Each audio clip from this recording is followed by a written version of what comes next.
Good evening and welcome. I'm Sheila Balgobin and I am the Dream Decipherer, and I help you to crack the code of your sleep and dreams so you can sleep sound and dream deep. This evening's dream is a bit longer than what I've been reporting on lately, but we'll get into it and find out what this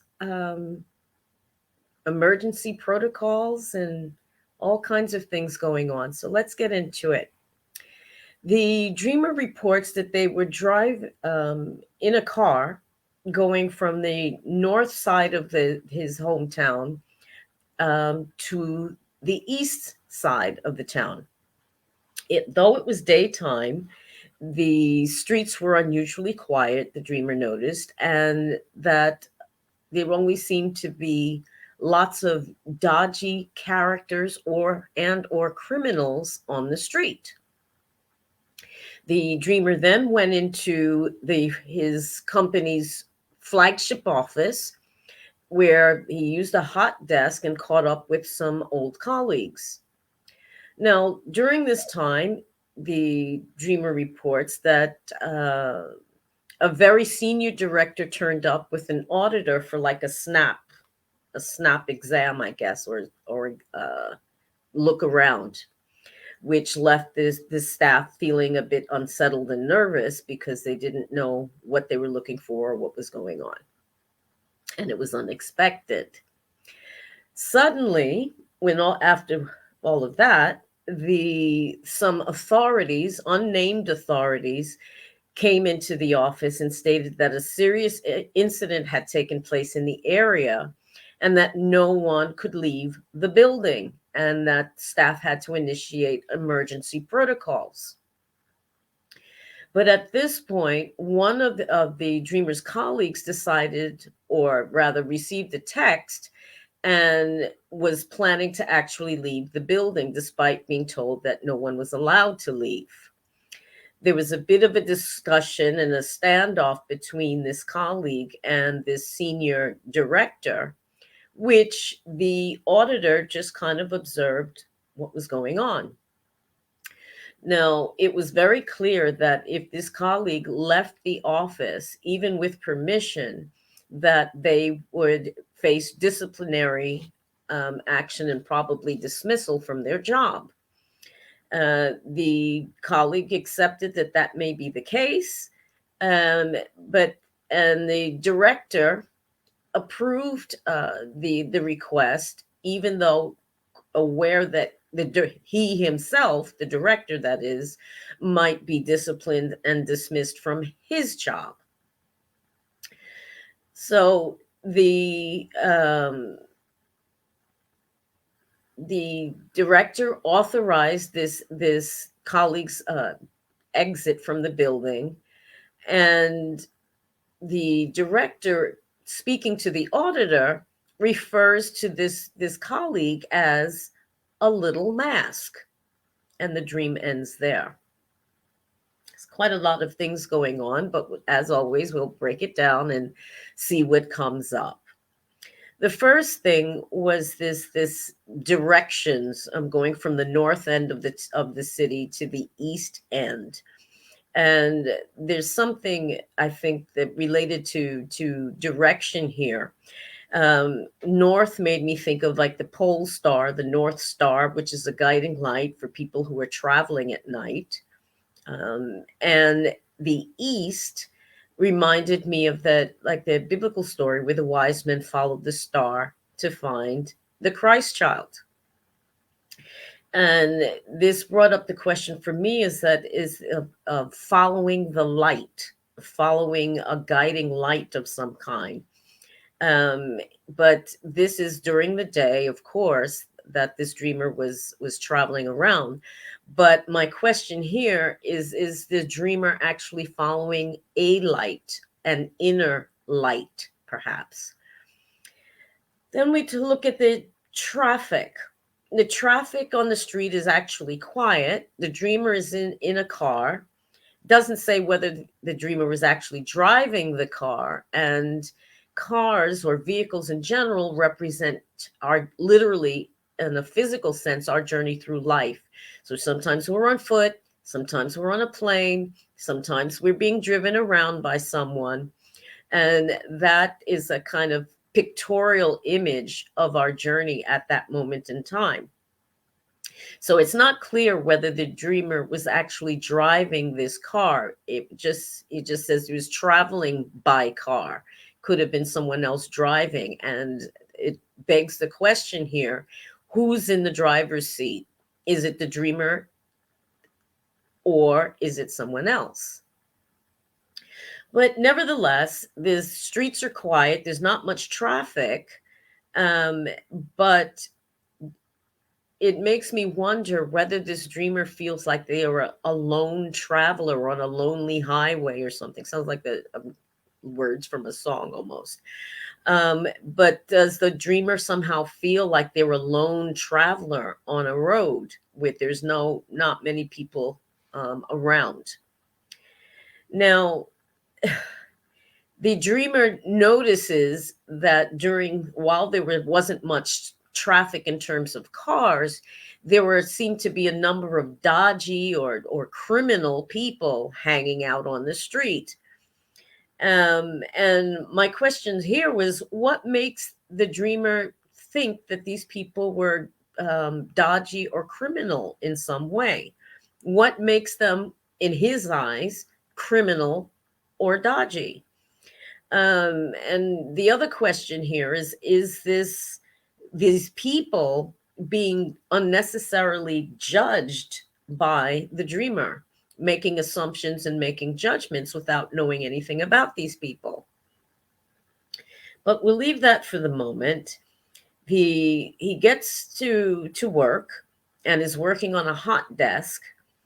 And my question here is, well, why a hot desk? I mean, things are opening up in terms of lockdown and people going back to work normally, instead of working from home. But why a hot desk? Doesn't the dreamer have their own desk, their own office to work in? So there's something about a bit of displacement going on there. And my question here for the dreamer is, do they feel that they have no designated place to do their work, either on himself or by himself? There's something there, I think, with regard to having one's own space. Now, during this stint at the flagship office of the dreamer's business or place of work, while at this hot desk is actually catching up with some old colleagues, which makes me wonder whether this isn't a place that the dreamer normally works, and so is actually like a visiting for the day, so to speak. And I wonder if this may be a vague reference to, as I say, the ending of strict lockdown procedures and working at home now that things have started to open up. And maybe this is a first real chance that the dreamer may have had to be able to meet with colleagues, whether they were new or old. Then we come to the senior director and this auditor. The sudden appearance of these two people sets people's nerves on edge. And my first question is, why? Did the dreamer feel that either their work or their colleagues' work was not up to standard in some way, or was going to be unacceptable in some way? If the dreamer is doing proper work or believes that they're doing proper work, why should they feel nervous? It doesn't quite. A sudden pop quiz or something like that can, I guess, make people feel a bit leery. But why so much unsettled feelings among the staff?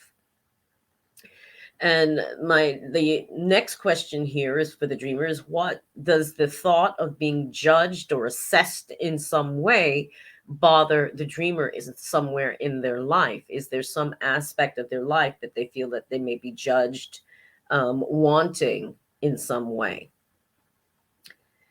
So then we have this serious incident, unnamed.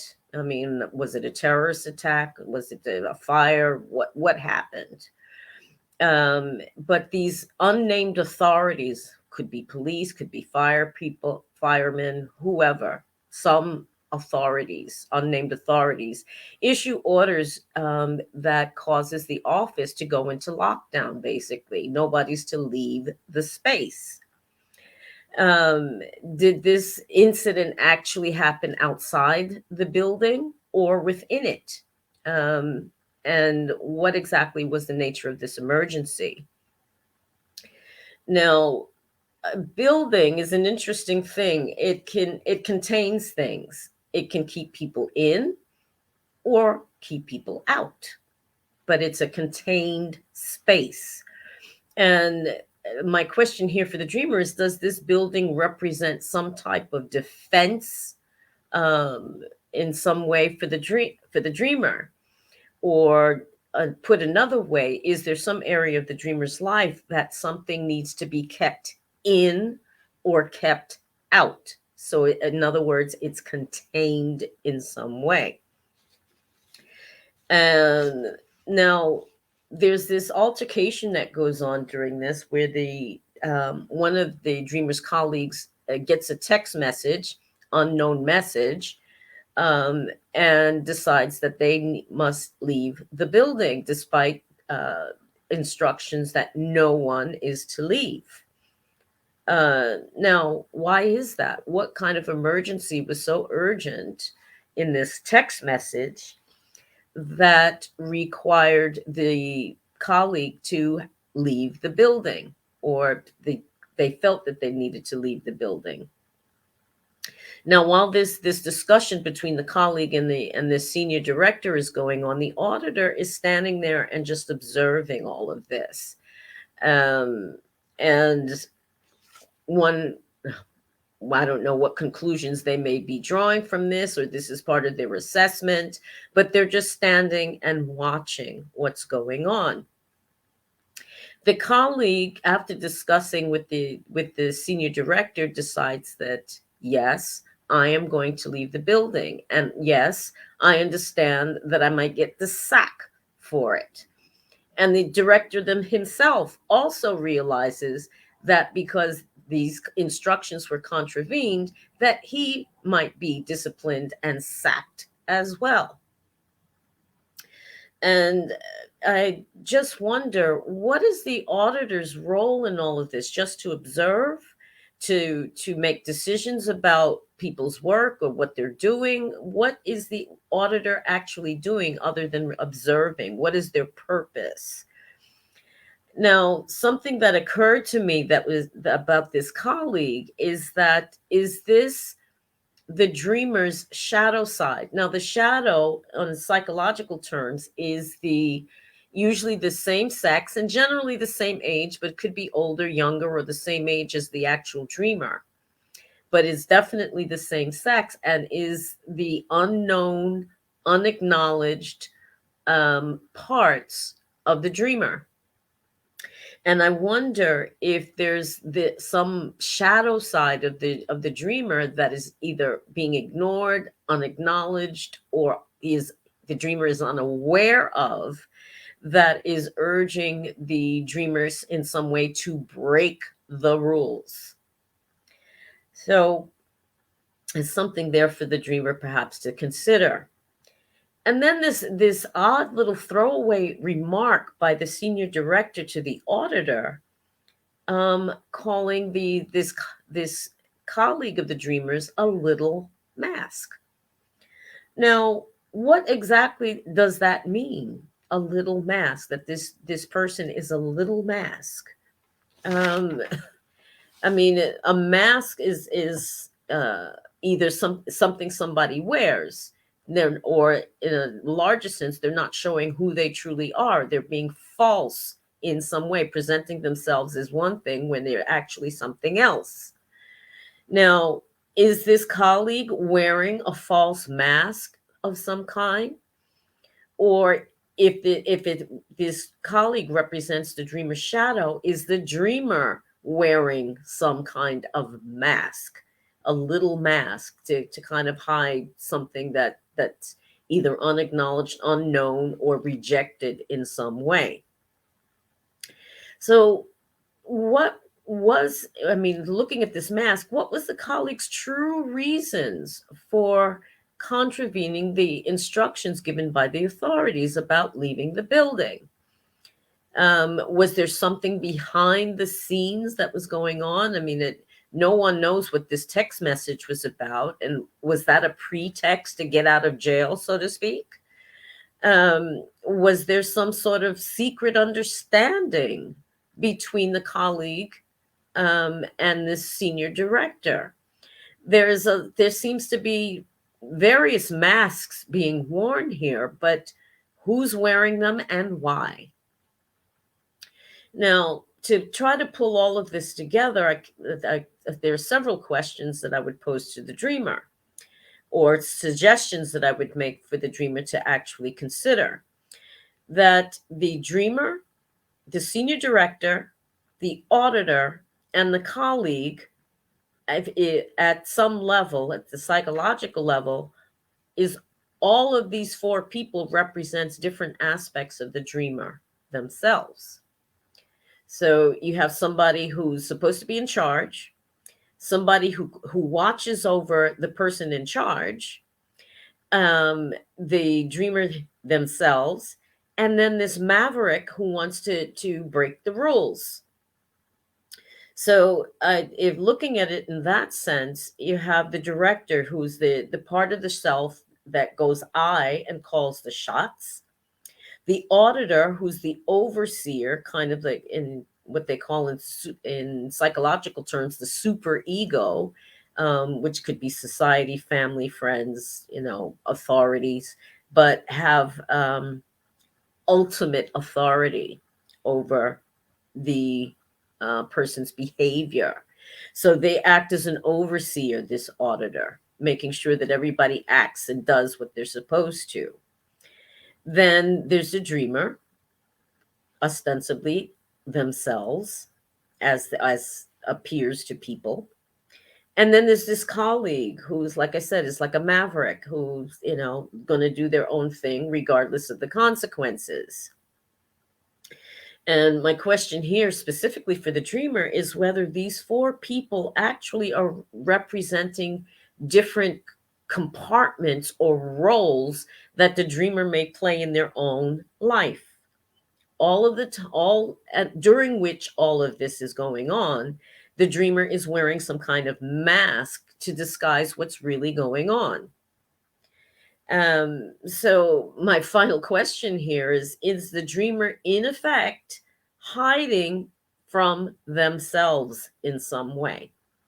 And using these different layers and different scenarios and different people to represent different layers of consciousness and behavior on the part of the dreamer. So lots going on there, lots for the dreamer to consider. And I will be intrigued, really intrigued to find out what's going, what the dreamer manages to pull out of these various clues and find out what's really going on and pull off the mask. So there you have it. Driving around, police or emergency procedures going on, and people wearing masks. Now, if you have a dream that's got you scratching your head, you might want to get some tips as to how you can look at the dream and pull the information out. Or as I say, find the gold in the gobbledygook. And you can do that by booking a 15-minute free consultation with me at www.meetingwithsheila.com, as you can see below. Thank you so much for watching and listening. Have a great evening and rest of the week, and I'll see you again soon. Take care. Bye-bye.